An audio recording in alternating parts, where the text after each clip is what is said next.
Hey, Bible class, this is Mr. Barnett, and I'm on my back porch, and we're going to do another lesson.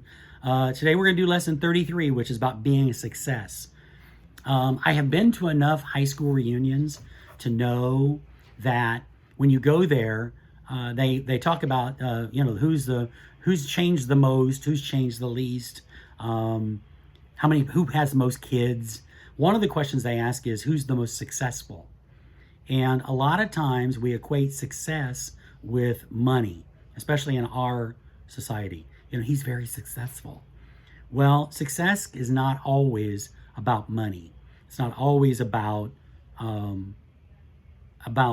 much money you make. I've known very wealthy people who were very unhappy and felt like they were unsuccessful. You may be successful in one part of your life, but not another. And so we want to talk about today about godly success. Success and failure in any endeavor is based upon the decisions we make. You're going to want to write that down. The decisions that you and I make, whether we take this job or that job, where we live, those are less important. The decisions that we make are, what kind of person am I going to be? What kind of values am I going to exhibit? But I thought somebody was coming in. Every decision we make either adds to or detracts from our success, but it's based solely upon the decisions we make. So the question is, how do you make decisions? What criteria do you use when you come to a fork in the road and I've got to decide, am I going this direction? Am I going that direction?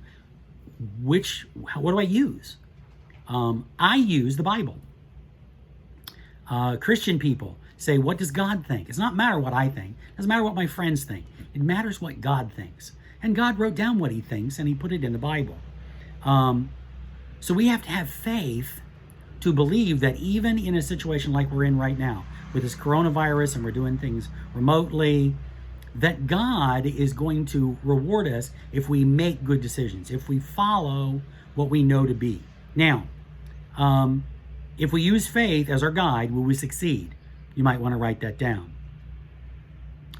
But our faith cannot be in us. Our faith can't even be in how much faith can I generate. It can't be anything other than faith in God and faith in God alone. Again, you're going to want to write that down. Job 13:15. Job says, though he slay me, yet will I hope in him. I will surely defend my ways in his face. Paul, who's writing to Timothy while he's in prison, writes in 2 Timothy chapter 1, verse 12, he says, this is why I am suffering, yet for this cause, for no shame, because I know whom I have believed, and I am persuaded that he is able to keep that what I have entrusted him unto that day. Paul says, I know whom I have believed, and I'm persuaded he's able. So we've got to have faith that if we do things God's way, because let's be honest, God tells us to do things that doesn't make any sense. Be nice to people who are nasty to you. That doesn't make a lot of sense. Give and it shall be given, which sounds great. Well, I will receive from God. We talked about being prosperous. I got to prosper my soul. Well, I don't want to prosper my soul. I want to prosper my bank account. And God says you can't do it like that. Now, in our lesson that I sent you, you'll see that there are two sets of spies. One set of spies went into the promised land before they took it. Another set of spies was taking a particular city, Jericho. Both are looking at the promised land God gave them. God said, I'm going to give you this land. So they're looking at the promised land. The question is, how are they looking at it? One set of spies looked at it with their natural eyes and doubted, and they missed out on a blessing. As a matter of fact, God said, I'm so frustrated with you that I'm going to march you around the desert until you die, and then I'm going to give it to your kids. But the second set of spies who went into Jericho looked at things not only with their natural eyes, but with the eyes of faith that said, if God says we can take it, then we can take it and we can have it. And they were successful. See, God is not looking for mind-numbed robots. You might want to write that down. God is not looking for mind-numbed robots that we just cash our brain in and go, well, whatever. God says, if you'll use the brain I gave you, but realize that sometimes I give you things and I tell you to do things that don't make any sense. But if you trust me, if you believe in me, if you believe my words, I will bless you and you will be a success. God gave us a brain, but he also says sometimes our brains are limited. God knows far more than we could ever even begin to know. So how can I be successful? How can I have success from faith? Well, faith is basically 4 steps, 4 results. So if you and I will do these 4 things, then our faith will turn into success. Number 1, by the way, you might want to write these down. Number 1, we got to stay close to God's voice. As I've told you before, and I'm going to tell you again, God never shouts. He doesn't need to. God whispers. And so God whispers so that we will get close to him so we can hear. But if we stay close to God's voice and follow what he tells us to follow, even when it doesn't make a lot of sense, then we will be successful. Number 2, we got to realize God's ability. God is 3 things. He is omnipotent, which means he is all powerful. He is omniscient, which means he knows everything. And he is omnipresent, which means he is everywhere. And if you and I will understand those things and realize that God is not lacking in ability, God's not sitting in heaven going, I wonder what's going to go happen. I wonder what's going to go on. Now, you and I do that. I wonder what's going to happen with this coronavirus.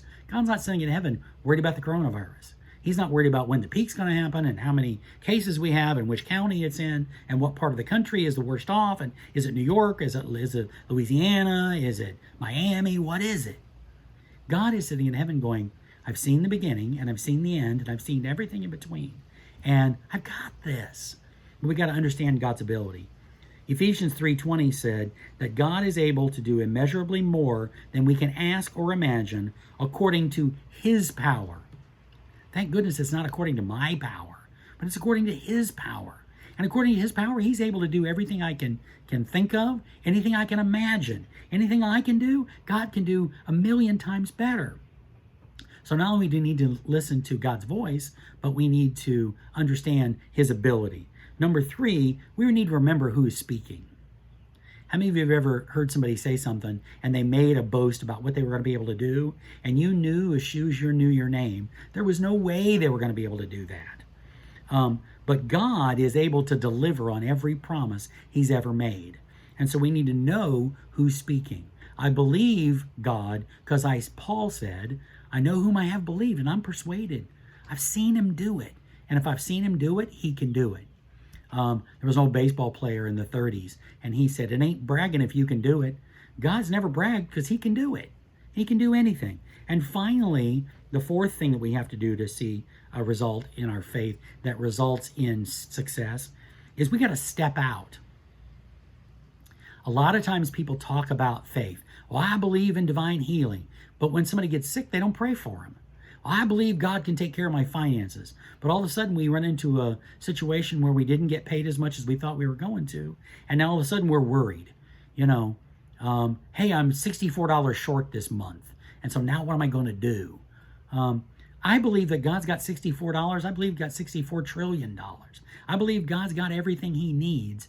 But when he says, believe in me and step out, then we got to step out. Peter was on the deck of the ship and it's rocking and Jesus is walking on the water. And Peter says, hey, that looks like fun. Can I do it? And Jesus said, come on. Now, it's one thing to talk about walking on the water. It's another thing to put your foot over the edge of the boat and step out. And so if we are going to be successful and if our faith is going to lead us to success, then we got to step out. Faith is active. You might want to write that down. Faith is active. Passive faith won't do us any good.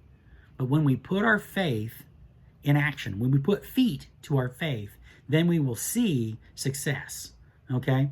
There's an old story of a guy who was a tightrope walker, and he put a rope across this big ditch. This thing is 400 or 500, this chasm in the mountains, and it's 400 or 500 feet deep. And he runs a rope across it, and so a bunch of people come out to see him walk across this rope. And so he walks all the way across the rope, and they all applaud. Ooh, that's very lovely. And he says, no, there's more. And he gets a wheelbarrow and he walks across this tightrope with a wheelbarrow, pushing a wheelbarrow. And he's like, oh, that's amazing. So he says, if you think that's amazing, how many of you think I could put a person in the wheelbarrow and get them across this gorge, this chasm, on this tightrope? And after having seen him walk the tightrope, after having seen him walk with the wheelbarrow, they said, sure, we believe that you could put a person in that wheelbarrow and get them across. And so he stepped up and he said, which one of you wants to be first? See, it's one thing to say we believe it. It's another thing to step out and believe it. It's one thing to be a person who believes in divine healing and believes in praying for the sick. It's another thing to be the person in the bed that now needs prayer. And so I want you guys, and God wants you guys, to be successful. But the way to do that is to have a godly success, a godly faith. And so I wanted to give you this little video. You want to take notes on this. You've got a test coming up. And so I wanted to make sure that you had all the notes that you had. It'll be an open book test, so don't get excited. And if you need to, you can go back and reference your notes. You can go back and watch the videos again. And a lot of the questions are going to come out of the videos and out of the assignments that you've done. So hopefully you're doing well. Hopefully we'll be through with this situation and either be back in the classroom or I'll see you guys next fall. But we're doing the best we can, and we're doing it for God. So hopefully if we do what we're called to do, God will grant us success. Hope you have a great day. You guys take it easy.